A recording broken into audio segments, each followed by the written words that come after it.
The galaxy was not a peaceful place and had not been for over 300 years. Three massive empires ruled the stars with iron fists and endless hunger for power. Each one controlled vast sections of space and billions of alien lives under their command. In the northern spiral arm of the galaxy lived the Korthak Empire under the brutal rule of Commander Zextara.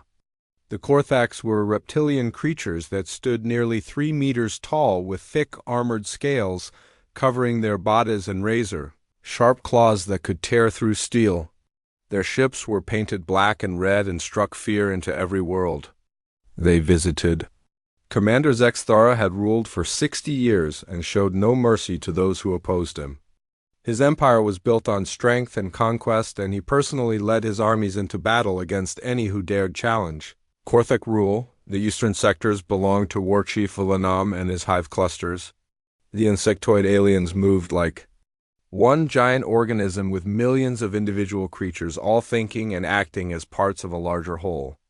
Each hive warrior had 4 arms, compound eyes that could see in multiple directions at once, and the ability to climb on any surface, including the walls and ceilings of spacecraft. War Chief Villanam commanded over 40 billion individual insects across 2,000 star systems. When the hive clusters went to war, they moved in massive swarms that could overwhelm any defense through sheer numbers alone. The southern regions fell under the control of Supreme Admiral Kethmer of the Crystalline Dominion. These aliens were made of living crystal that could shift between solid and energy forms at will. Their technology was the most advanced in the galaxy, and their ships could appear and disappear like ghosts in space. Supreme Admiral Kethmer ruled from a massive crystal palace that floated between stars and commanded fleets of ships that seemed to be made from pure light itself. The Crystalline Dominion conquered worlds, not through brute force, but through technological superiority that made resistance seem impossible. For 3 centuries, these 3 empires had existed in a careful balance of power. Each warlord knew that if any 2 of them went to war, the third would use that opportunity to destroy both weakened enemies. So they maintained their borders and occasionally fought small battles at the edges of their territories, but never committed to full-scale warfare. The galaxy existed in a state of Cold War where peace was maintained only through fear. Into this dangerous political situation came humanity. Captain Jake Morrison commanded the exploration vessel New Horizon, which had launched from Earth just 18 months earlier. Humans had only recently developed faster than light travel, and this was their first major expedition beyond their home solar system.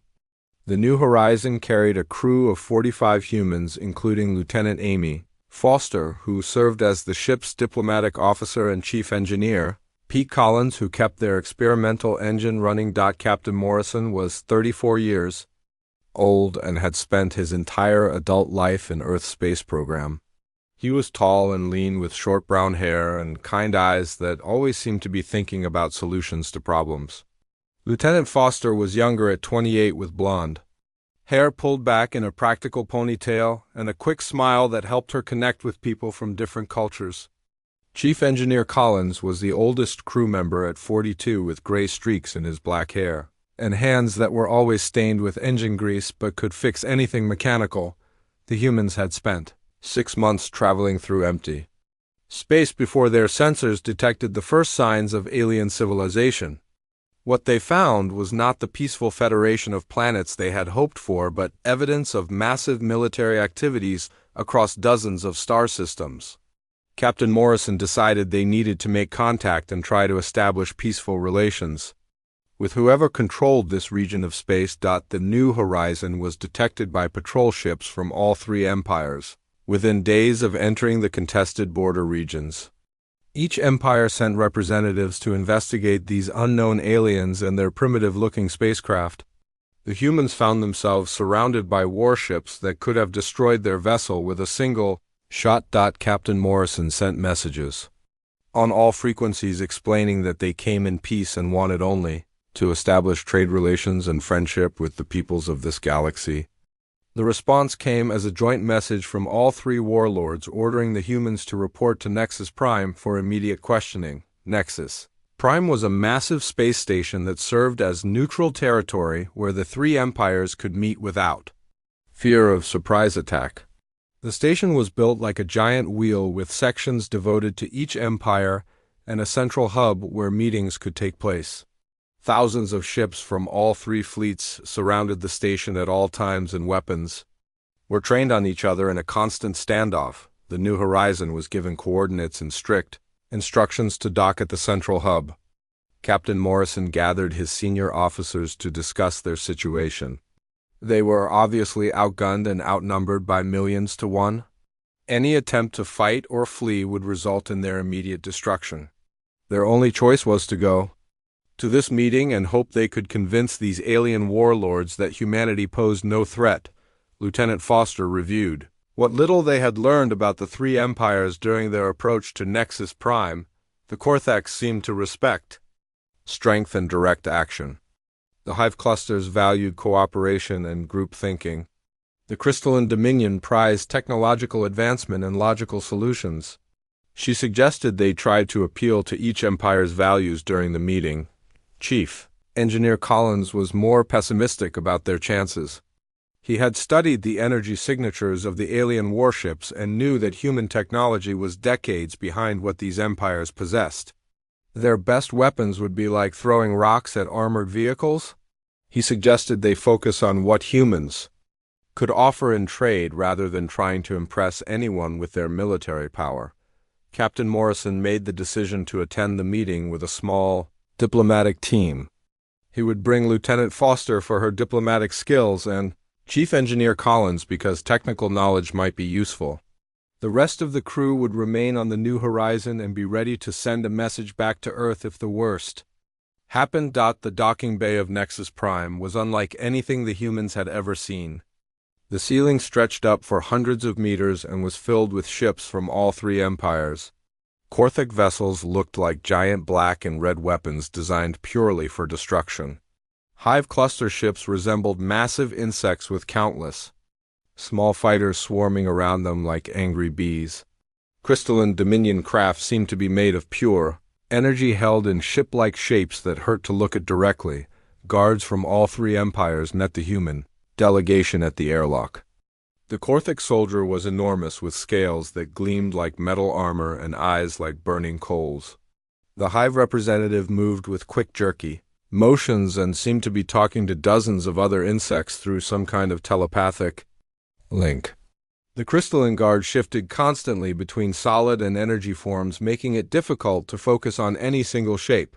Captain Morrison, Lieutenant Foster, and Chief Engineer Collins followed their escorts through corridors that seemed designed to intimidate visitors.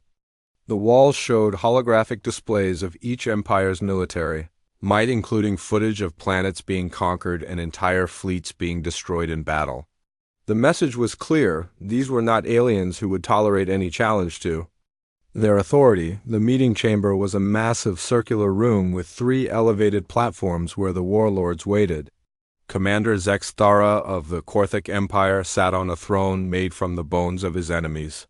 War Chief Villanam was surrounded by a swarm of smaller insects that moved in perfect coordination with his thoughts. Supreme Admiral Kethmer appeared as a constantly shifting figure of crystal and light that seemed to exist in multiple dimensions at once. Captain Morrison stepped forward and bowed respectfully to each warlord in turn. He began to speak about humanity's desire for peaceful contact and mutual trade, but was quickly interrupted by harsh laughter from Commander Zexthara. The Korthic leader stood to his full 3-meter height and pointed one clawed finger at the human captain. The meeting was about to begin, and Captain Morrison realized that everything he said in the next few minutes would determine not just his own fate, but the future of the entire human race. Commander Zexthara's laughter echoed through the massive chamber like the sound of grinding metal. The Korthic warlord's burning eyes fixed on Captain Morrison with obvious contempt. Behind him, War Chief Volanam's insect swarm buzzed with agitation, while Supreme Admiral Kethmer's crystalline form pulsed with cold light. The 3 most powerful beings in the galaxy were united in one thing: their complete dismissal of humanity as a threat worth considering. Captain Morrison felt Lieutenant Foster tense beside him as the alien laughter continued. Chief Engineer. Collins kept his hands clasped behind his back, but Morrison could see the engineer's jaw muscles working as he fought to stay calm. The human delegation stood alone in the center of the vast chamber, while thousands of alien soldiers watched from the galleries above. War Chief Volanam spoke first, and his voice came from dozens of insect throats at once, creating an eerie harmony that made human skin crawl. The hive leader gestured with multiple arms toward the humans and said that their ship was barely worthy of being called a spacecraft. Their weapons were primitive toys that could not even damage a civilian transport. Their numbers were so small that a single hive patrol could consume their entire species without effort. Supreme. Admiral Kethmer's voice seemed to come from everywhere and nowhere as the crystalline being shifted between dimensions. The Dominion leader stated that human technology was centuries behind anything useful, and their understanding of physics was laughably basic. Their faster-than-light drive was crude and inefficient, and their ship's power output was barely sufficient to run a small mining station. Commander Zexthara stepped down from his bone throne and approached the human delegation. Each footstep thundered against the metal floor, and his massive claws scraped against the walls as he moved. The Korthik commander stopped, just meters away from Captain Morrison, and looked down at the human with undisguised contempt. He declared that humans were weak creatures who probably could not even survive in their homeworlds. Natural environment without technological assistance. Captain Morrison took a deep breath and tried to respond to the Warlords' accusations. He explained that humanity had come seeking trade and friendship, not conquest or conflict. Their ship might be primitive by galactic standards, but it represented the best efforts of his entire species. Humans were explorers and scientists who wanted to learn from the advanced civilizations they had discovered in this region of space. The three warlords exchanged glances that seemed to communicate volumes without words. War Chief Volanam's swarm grew more agitated and began forming complex patterns in the air. Supreme Admiral Kethmer's crystal form brightened until it was almost painful to look at directly. Commander Zexthora's claws extended fully and scraped against the floor, leaving deep gouges in the metal. Lieutenant Foster stepped forward and tried to add to Captain Morrison's diplomatic approach. She spoke about Earth's diverse cultures and how humans had learned to work together despite their differences. She mentioned human achievements in art and science and suggested that cultural exchange could benefit all the galaxy's peoples. Her words were met with more harsh laughter from the assembled alien forces. War Chief Volanam declared that humans sounded like parasites who wanted to take knowledge and resources from superior civilizations without offering anything valuable in return. The hive leader said that weak species like humanity were useful only as slave labor or food sources for stronger races. His swarm began to form threatening shapes that resembled weapons and predatory insects. Supreme Admiral Kethmer agreed and added that humans appeared to lack any special abilities or knowledge that would make them worth preserving. The Dominion leader stated that allowing primitive species to spread through the galaxy only weakened the strong and created unnecessary complications. The crystalline being suggested that the most efficient solution would be to sterilize human space before they could cause any problems. Commander Zexthara nodded his massive head and declared that the Korthik Empire had dealt with hundreds of weak species over the centuries. Some became useful slaves, while others were simply eliminated to prevent future troubles. He said that humans seemed too fragile to be good workers and too numerous to safely ignore. The logical choice was complete extermination. Captain Morrison felt his heart racing as he realized that this meeting was not going to end with peaceful trade agreements. The three most powerful beings in the galaxy were calmly discussing the genocide of his entire species as if they were planning a minor military exercise. He needed to do something dramatic to change the direction of this conversation, but had no idea what might work. Chief Engineer Collins cleared his throat and spoke for the first time since entering the chamber. He suggested that perhaps the Warlords were being too hasty in their judgment of human capabilities. While it was true that humans were technologically inferior and physically weaker than any of the three empires, They might possess other qualities that could prove useful. Collins proposed that humanity be given a chance to demonstrate their worth before any final decisions were made. War Chief Valenam's compound eyes focused on the human engineer with interest. The hive leader asked what kind of demonstration Collins had in mind and whether humans truly believed they could impress beings who commanded star-spanning empires. The insect swarm began to settle into more organized patterns as if preparing to watch some kind of entertainment. Commander Zexthara laughed again, but this time with genuine amusement rather than contempt. The Korthak warlord said that he had not been properly entertained in months and would enjoy watching humans attempt to prove themselves.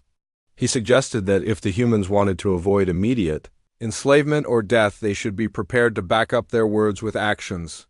Supreme Admiral Kethmer's crystalline form pulsed with what might have been curiosity. The Dominion leader stated that civilizations were best judged by their ability to overcome challenges and adapt to hostile environments. The alien suggested that any test of human worth should involve real danger and meaningful consequences. For failure, War Chief Volanam suddenly stood and his entire swarm rose with him in perfect synchronization. The hive leader announced that he had an idea for testing these humans that would settle the question of their value once and for all. He proposed single combat between Captain Morrison and champions from each of the three empires. If the human could defeat all three champions, then humanity would be granted minor trading rights in the Outer Rim territories where they could not interfere with important imperial business. Commander Zexthara's eyes blazed with excitement at the prospect of combat. The Korthak warlord declared that this was an excellent test of human capabilities. If Captain Morrison could prove himself a worthy warrior, then perhaps his species deserved to survive as vassals of the three empires. If he failed, then humanity would be divided between the three powers as slave populations. Supreme Admiral Kethmore agreed that combat would provide clear and measurable results. The crystalline being added that each champion would fight using their traditional weapons and in their preferred environment to ensure the test was fair by galactic standards.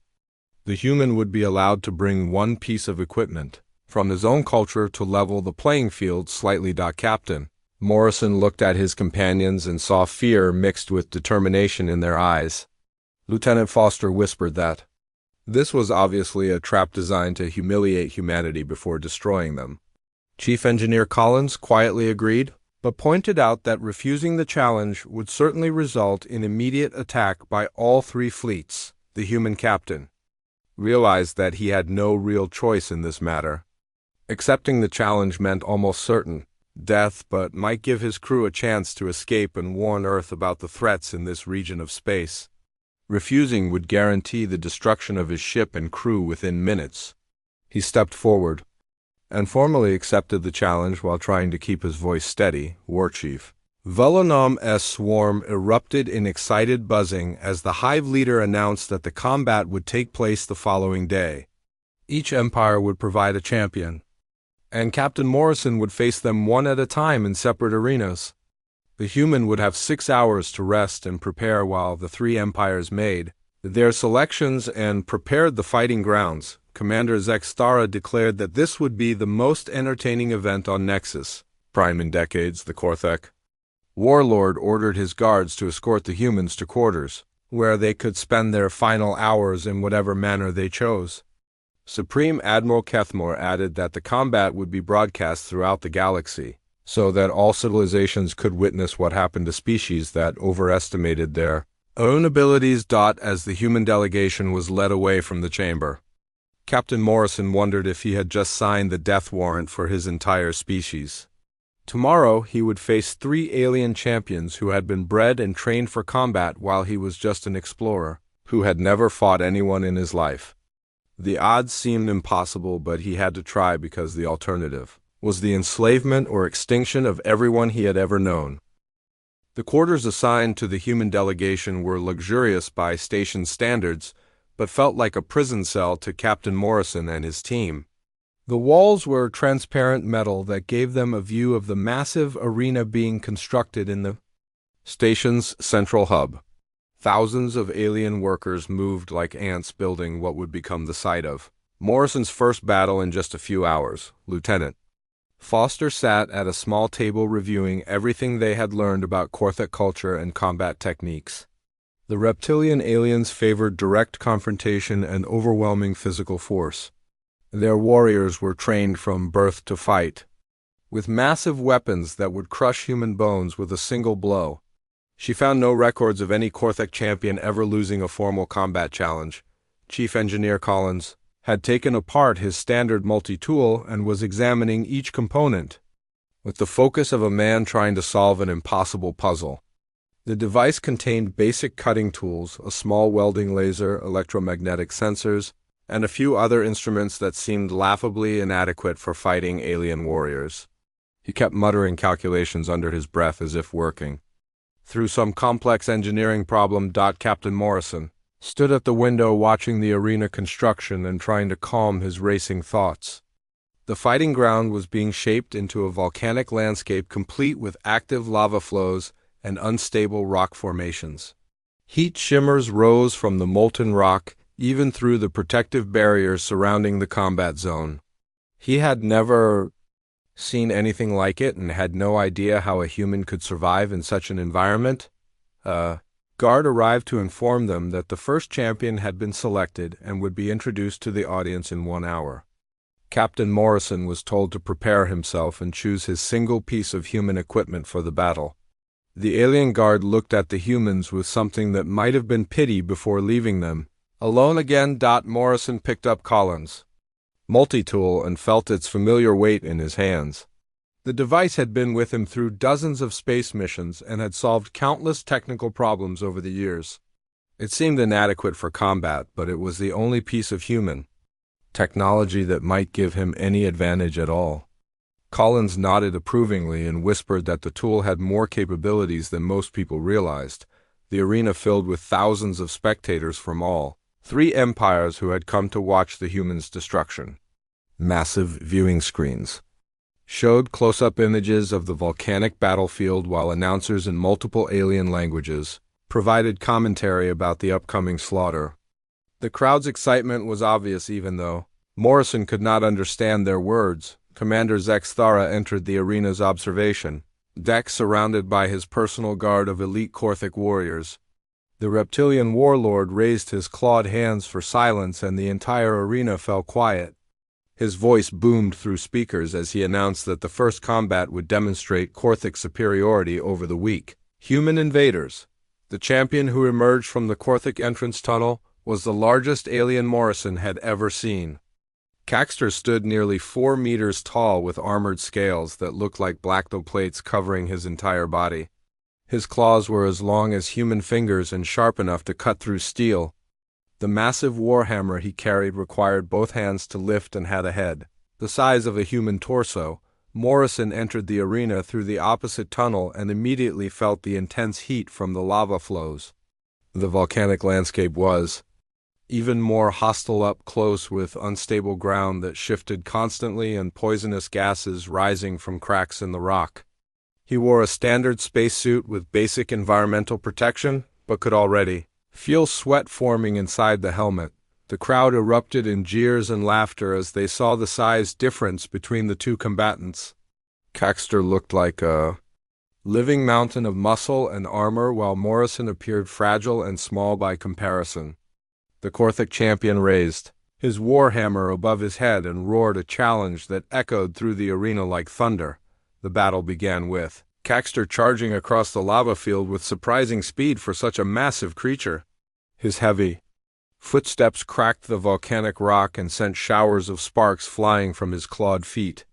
Morrison barely had time to dive behind a rock formation as the warhammer crashed down where he had been standing with enough force to shatter stone.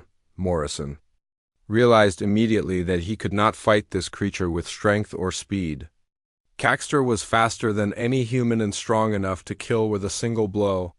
The human's only chance was to use the environment against his opponent and hope that his knowledge of geology and physics could somehow level the playing field. The volcanic arena was a complex system of lava tubes, gas vents, and unstable rock formations that had been designed to look dangerous while remaining relatively safe for Korthic physiology.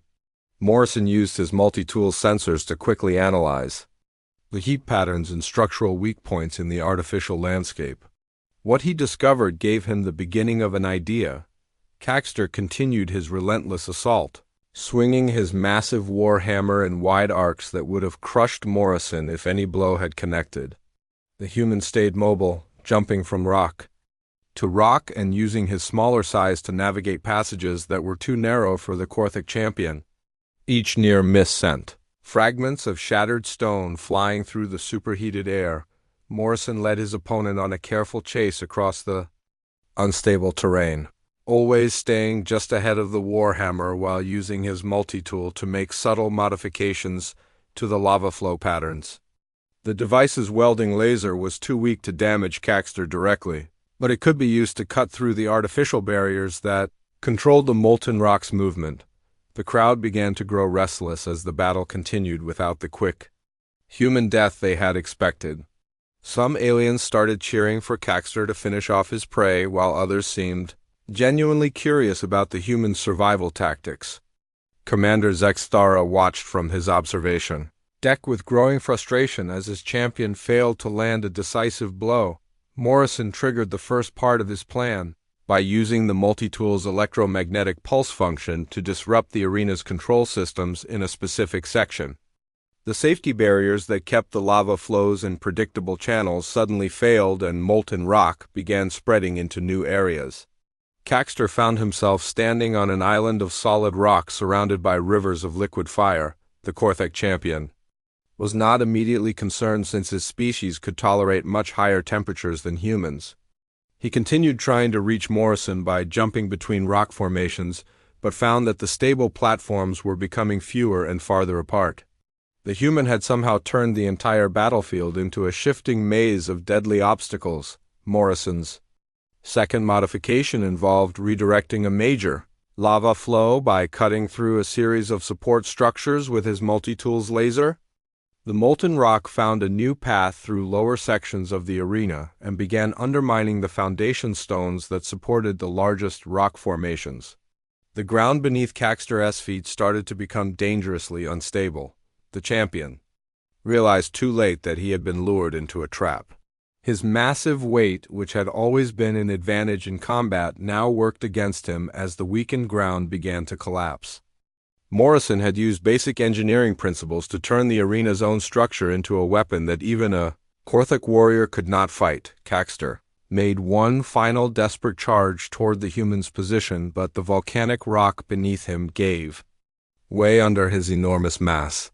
The champion fell into a newly created lava channel that Morrison had carefully engineered to trap large, heavy objects. The molten rock was not hot enough to kill Caxter instantly, but it was thick enough to prevent him from climbing out. The arena fell completely silent as the mighty Korthic champion struggled helplessly in the lava flow. Morrison had not defeated his opponent through superior strength or martial skill, but through understanding and manipulating the environment itself. The crowd could not believe what they were seeing as Caxter slowly sank beneath the surface of the molten rock. Commander Zexthara stood frozen in shock as his supposedly invincible champion disappeared beneath the lava. The Korthic warlord had expected a quick demonstration of reptilian superiority, but instead witnessed something unprecedented in galactic history. A physically inferior alien had outhought and outmaneuvered one of the Empire's greatest warriors. Morrison climbed out of the arena exhausted but alive, while medical teams confirmed that Caxter was truly dead. The human had won the first combat through intelligence and adaptability rather than brute force. The victory was legitimate according to the rules that had been established, but it was unlike anything the three empires had ever seen before. Lieutenant Foster and Chief Engineer Collins watched from their quarters with a mixture of relief and amazement. Their captain had somehow survived an impossible battle and proven that humans possessed capabilities the alien empires had not anticipated. But they all knew this was only the beginning, and two more champions were waiting to test Morrison's limits. The second arena was unlike anything Captain Morrison had imagined possible. The hive clusters had constructed a three-dimensional maze that extended both above and below the station's main deck. Tunnels twisted through multiple levels and patterns. That seemed designed to confuse any mind that was not part of the collective insect intelligence. The walls were made of a dark metal that absorbed light and created shadows everywhere. Chief Villanam stood before the assembled crowd with his entire swarm moving in perfect synchronization around him. The hive leader announced that this combat would demonstrate the superiority of collective thinking over individual action. His champion had been chosen not just for fighting ability, but for perfect knowledge of every passage in the maze. The human would be hunted like prey through tunnels that had been specifically designed to favor insect movement. Morrison was given 30 minutes to study the maze layout on a holographic display, but the three-dimensional structure was too complex for any human mind to memorize. The tunnels branched and intersected in ways that defied logic, with some passages leading to dead ends while others connected to completely different levels. Chief Engineer Collins whispered that the design looked like the inside of an insect hive built by architects who thought in 4 dimensions. The champion who would hunt Morrison through this maze was introduced as Scrixtal, a warrior from the elite hunter caste of the hive clusters. The insectoid alien had 4 arms that ended in razor-sharp claws and compound eyes that could see in multiple directions simultaneously. Most impressive was Scrixtal's ability to climb on any surface, including walls and ceilings, with equal ease. The traditional weapon was a set of razor-wire whips that could slice through metal and had enough reach to attack from a distance. Morrison entered the maze, carrying his multi-tool and what appeared to be a simple camping backpack from Earth. The crowd laughed at this choice, since camping equipment seemed completely useless for combat against a trained warrior. Lieutenant Foster had suggested the backpack because it contained basic electronic components that might be useful if Morrison could access the station's technical systems. The entrance tunnel led Morrison into darkness that was broken only by dim emergency lighting at irregular intervals. The air smelled of metal and something organic that reminded him of an ant farm he had kept as a child on Earth. His footsteps echoed strangely in the confined space, and he could hear the sound of something moving through distant passages. Sk Rick single quotes tall entered the maze from a different point and immediately began hunting for the human intruder. The insect warrior moved through the tunnels with fluid grace, switching between floor, walls, and ceiling as needed to navigate the complex passages. The compound eyes allowed Scrixtal to see heat patterns and movement in near total darkness, while the 4 arms provided perfect balance during rapid direction changes. Morrison quickly realized that trying to navigate the maze normally would be suicide. Scrixtal knew every tunnel and passage, while he was completely lost within minutes of entering the structure. The human needed to change the rules of this hunt by using capabilities that the insect warrior would not expect or understand.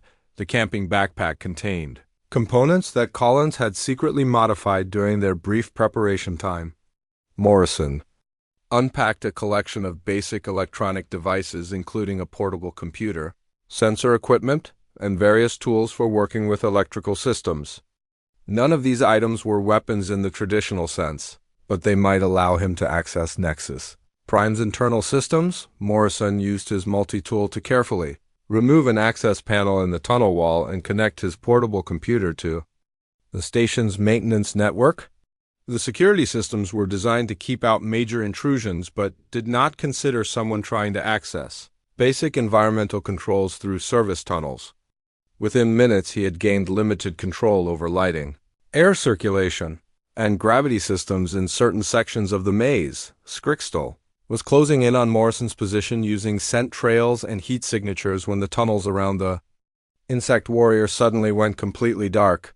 The emergency lighting that had provided minimal illumination failed simultaneously across an entire section of the maze.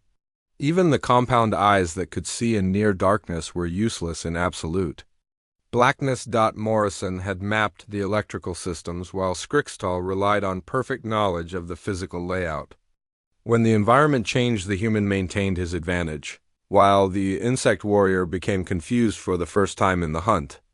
Morrison used his computer to track Scrixtul's movements through the maze's sensor network while remaining invisible to his pursuer. The second part of Morrison's plan involved redirecting airflow through the ventilation system to create false scent trails and unusual sounds that would mislead Scrixtul's natural hunting instincts. The insect warrior found himself following human scents that led to empty passages and hearing footsteps that came from directions where no tunnels existed. Scrixtul became increasingly frustrated as the familiar maze environment turned chaotic and unpredictable. The warrior had never hunted prey that could manipulate the battlefield itself and did not understand how a primitive human could alter the fundamental nature of the hunting ground. The compound eyes that usually provided perfect vision now showed confusing patterns of light and shadow. Morrison, meanwhile, was using maintenance tunnels that were too small for Scrixtul to follow, but perfect for human-sized movement. These service passages connected to all the major tunnel systems and allowed him to travel through areas that the insect warrior did not even know existed. The maze had been designed for combat between similar species, but not for someone who approached it as an engineering problem. The third phase of Morrison's strategy required him to take significant personal risk by getting close enough to Scrixtul to implement his final trap. Morrison used his control over the gravity systems to create areas of altered gravitational fields that would interfere with the insect warrior's climbing abilities. Surfaces that had been perfectly stable for four-armed movement became treacherous and unpredictable. Morrison also activated electromagnetic fields using equipment he had assembled from the camping backpack components. The fields were not strong enough to harm Scrixtul directly, but they interfered with the insect warrior's natural electrical navigation systems. Many insects used bioelectric senses to navigate in darkness, and Morrison was betting that Scrixtul's species had similar capabilities. The final confrontation occurred when Morrison overloaded a section of the maze's power grid to create a massive electromagnetic pulse. The pulse scrambled Scrixtul's compound eyes and nervous system, while simultaneously disrupting the artificial gravity in that area. The insect warrior found himself blinded and disoriented while floating helplessly in a zero-gravity field. Scrixtul's forearms flailed uselessly as the warrior tried to find any solid surface to grip. The razor-wire whips that had been deadly weapons became liabilities in the zero-gravity environment where every motion created equal and opposite reactions. Morrison watched from a maintenance tunnel as his pursuer spun helplessly through the air, with no way to control direction or movement. The electromagnetic pulse had also damaged the structural integrity systems in that section of the maze. Morrison used his computer access to trigger a controlled collapse that sent Scrixtul tumbling into one of the maze's deepest pit sections. The insect warrior fell through multiple levels of tunnels before disappearing into areas so deep that even the station's sensors could not track movement. Medical teams confirmed that Scrixtul had died from the fall, and Morrison emerged from the maze exhausted but victorious once again. The crowd sat in stunned silence as they processed what they had witnessed. The human had not defeated the Hive champion through superior physical abilities, but by understanding and exploiting technological systems that the insects took for granted. War Chief Vullanum stared at Morrison with compound eyes that showed a mixture of respect and fear. The Hive leader had expected his champion to demonstrate the superiority of collective intelligence over individual thinking. Instead, the human had proven that individual creativity and adaptability could overcome even perfect knowledge of environmental conditions. Lieutenant Foster and Chief Engineer Collins watched their captain exit the maze with overwhelming relief. Morrison had somehow survived two impossible battles by using human intelligence in ways that the alien empires had never encountered. But they all knew that the final challenge would be the most difficult since Supreme Admiral Kethmar had observed both previous battles and would certainly design a test that accounted for human problem-solving abilities. The crystalline warlord was already preparing the third arena with full knowledge of Morrison's tactical capabilities. The final combat would test whether human adaptability could overcome not just brute force or environmental advantages, but the most advanced technology in the galaxy.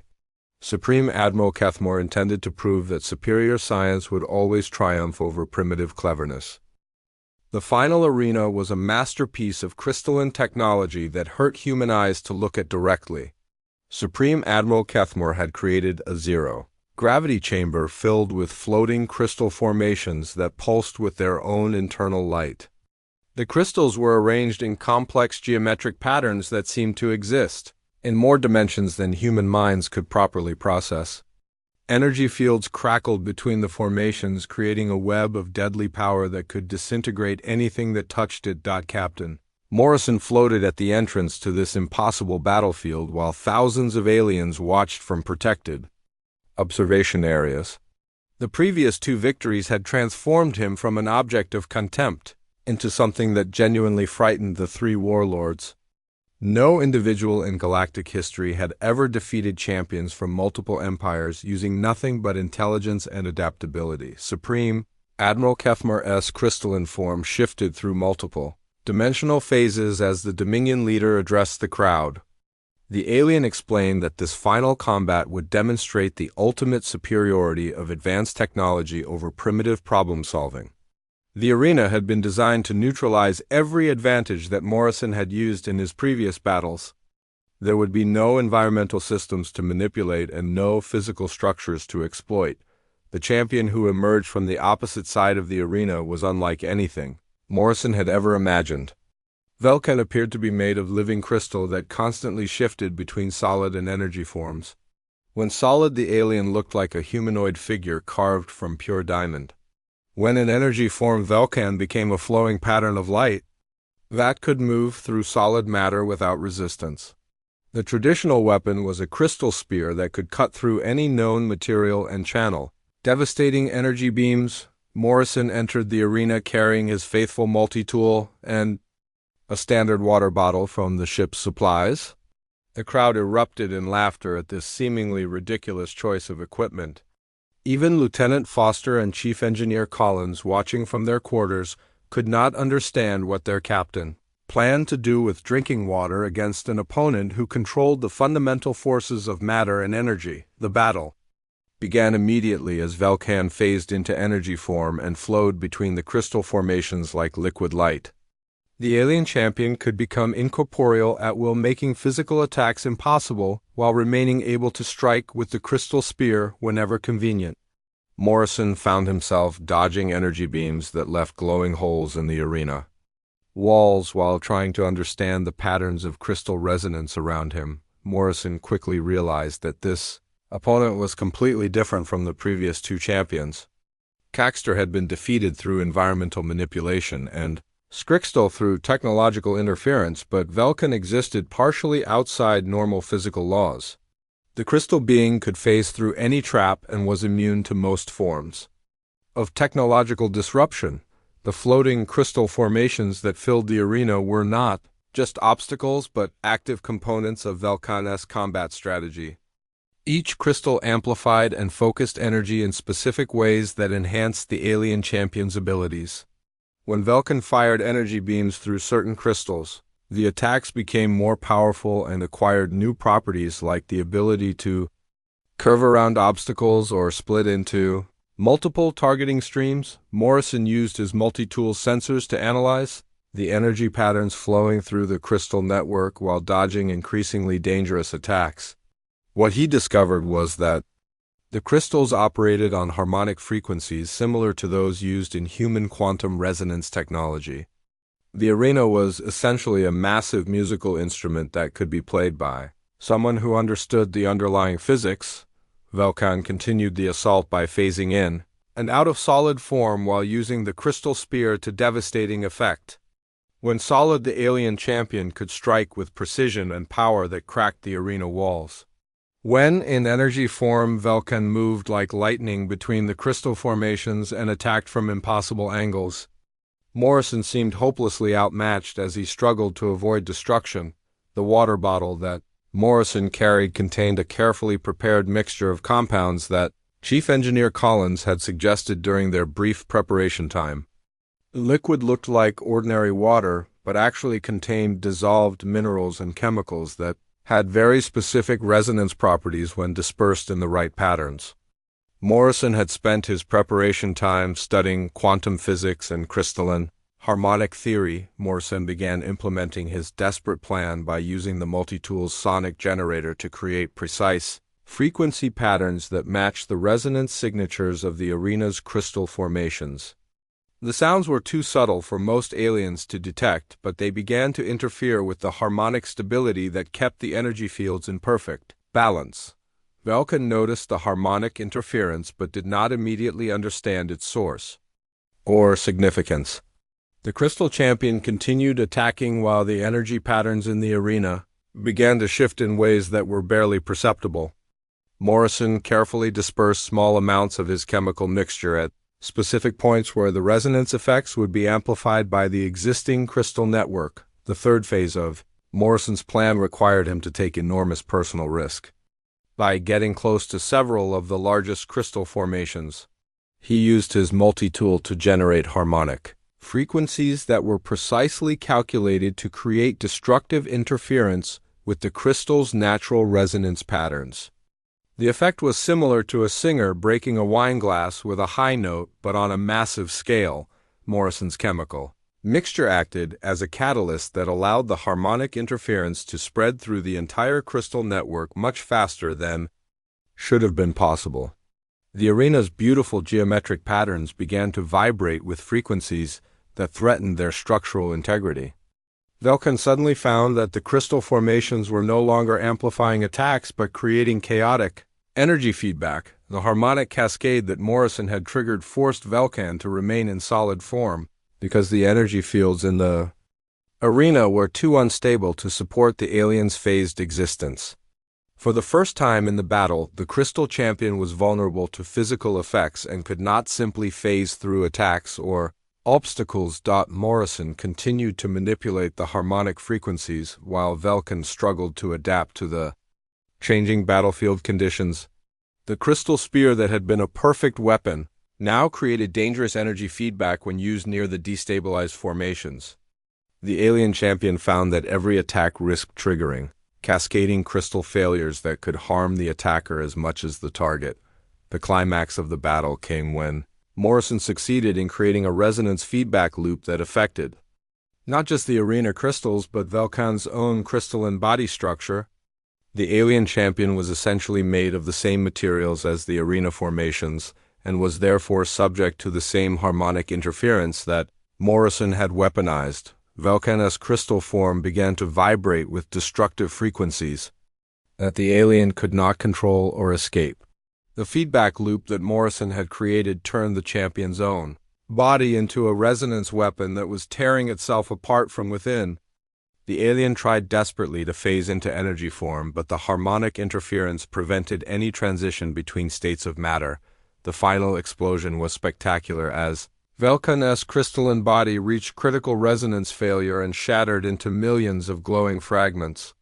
The energy released by the champion's destruction triggered a cascade of crystal failures throughout the entire arena. Morrison barely escaped serious injury as formations exploded around him in a chain reaction of harmonic destruction. The arena fell completely silent as the last crystal fragments settled to the floor and the energy fields finally stabilized. Morrison floated in the zero-gravity environment surrounded by the wreckage of what had been the most advanced combat arena in galactic history. He had somehow defeated a champion who controlled matter and energy through nothing more than understanding of harmonic physics. Supreme Admiral Kethmore stared at the destruction with a crystalline form that flickered through multiple dimensional phases in what might have been shock or fear. The Dominion leader had created what should have been an impossible challenge for any primitive species, yet the human had found a way to turn advanced technology against itself. Lieutenant Foster and Chief Engineer Collins watched in amazement as their captain was declared the winner of all three combats. Morrison had accomplished something that no being in galactic history had ever achieved by defeating champions from all three major empires using nothing but human intelligence and creativity.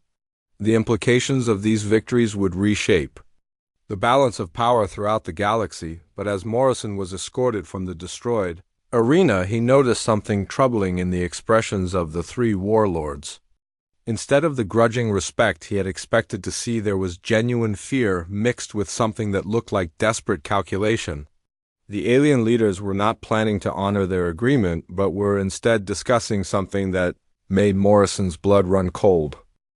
The three warlords met in emergency session immediately after Morrison's final victory, and their conclusion was unanimous. Commander Zextara paced back and forth on his massive clawed feet while declaring that no species should possess the ability to turn any environment into a weapon through pure intelligence. War Chief Volanam's entire swarm buzzed with agitation as the Hive leader stated that humans represented an evolutionary threat that could not be contained or controlled. Supreme Admiral Kethmer's crystalline form pulsed with cold light as the Dominion ruler calculated that human adaptability made them more dangerous than any military force. Captain Morrison stood alone on the arena floor, surrounded by the wreckage of the crystal formations he had destroyed. The crowd of alien spectators sat in absolute silence as they processed what they had witnessed. No individual in Galactic history had ever defeated champions from all three empires, yet this human had accomplished the impossible using nothing but creativity and scientific knowledge. Lieutenant Foster and Chief Engineer Collins watched from their quarters as the three warlords announced their decision to the assembled crowd. Despite Morrison's victories in all three challenges, the alien leaders declared that humanity posed too great a threat to galactic stability to be allowed continued existence.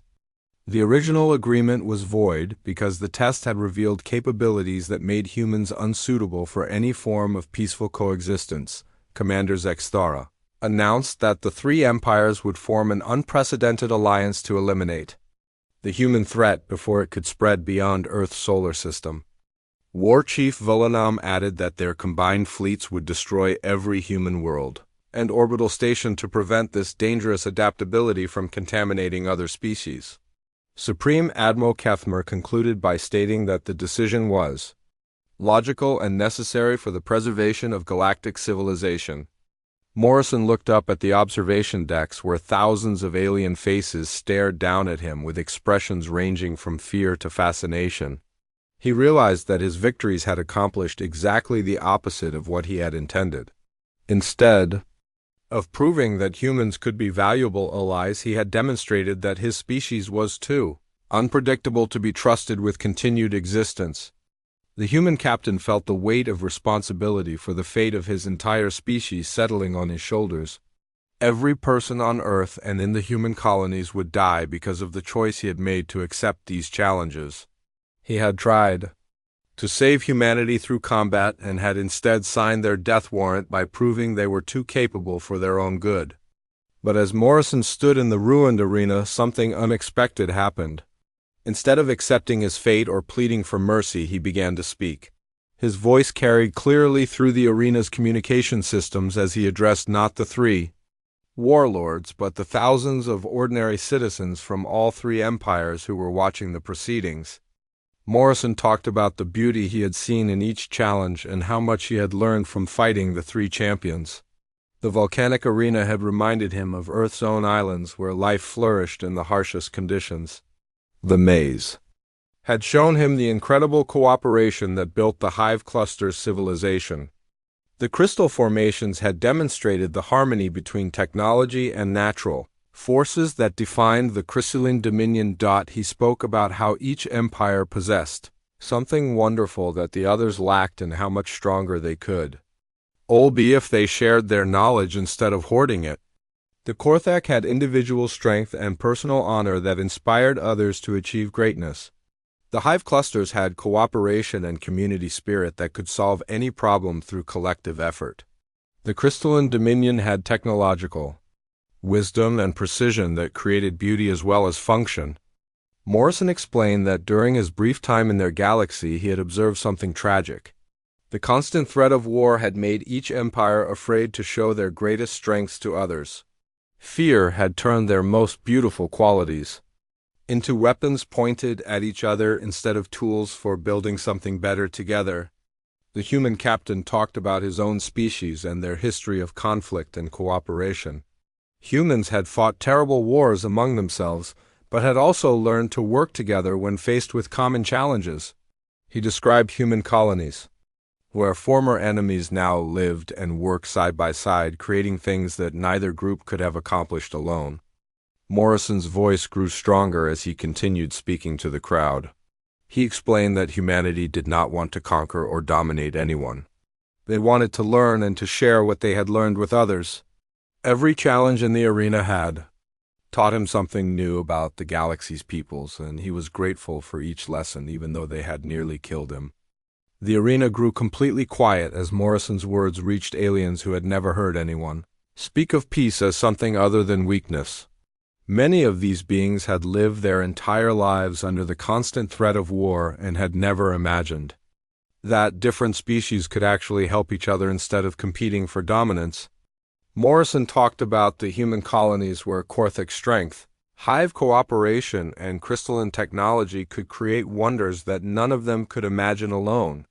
He spoke of research stations where scientists from different worlds worked together to solve problems that affected everyone. He described trading posts where former enemies exchanged not just goods but ideas and friendship. The three warlords realized too late that Morrison's greatest weapon had never been his ability to adapt to hostile environments.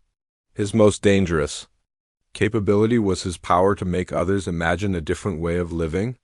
Across the arena, aliens from different empires were looking at each other with curiosity instead of hatred for the first time in centuries. Commander Zexthara ordered his personal guard to open fire on the arena floor and silence Morrison permanently.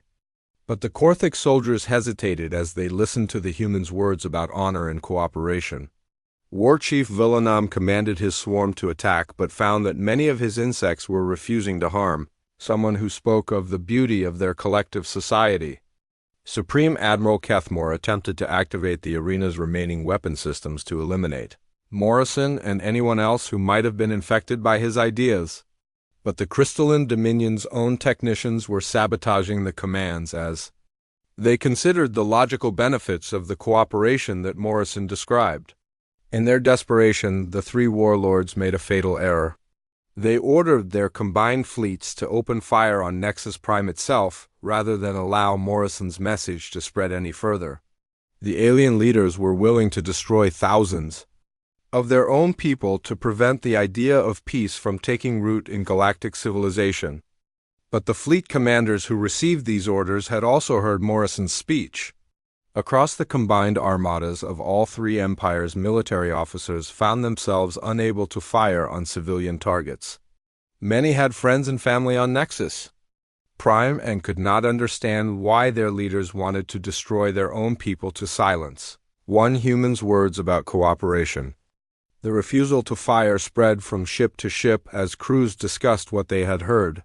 For the first time in centuries, aliens from different empires were talking to each other instead of preparing to fight. Morrison's message had planted seeds of doubt about whether eternal war was really necessary or just something their leaders used to maintain power. The three warlords did not die physically that day, but something more important was destroyed. Their absolute authority over their peoples cracked and began to crumble as ordinary citizens started asking why they could not try the cooperation that Morrison had described. The unquestionable power that had ruled the galaxy for centuries suddenly became questionable. Morrison and his crew were eventually allowed to leave Nexus Prime and return to Earth. The three empires did not collapse immediately, but fundamental changes had begun that could not be stopped. Trade agreements replaced some border conflicts. Joint research projects started in neutral territories. Former enemies began communicating about common problems. Years later, when historians studied the beginning of the Galactic Peace Accords, they would trace it back to this moment when a human stood alone in an arena, full of enemies, and chose to speak of the beauty he had seen in their civilizations. Morrison had proven that the greatest victories were won not through superior weapons, but through the courage to offer friendship to those who expected only fear. The three alien warlords had died in the truest sense when their people stopped believing that war was the only way to survive. In the space their tyranny had occupied, something new began to grow. The galaxy's future would be written not in conquest and domination, but in the revolutionary idea that different peoples could actually help each other build something better than any of them could create alone.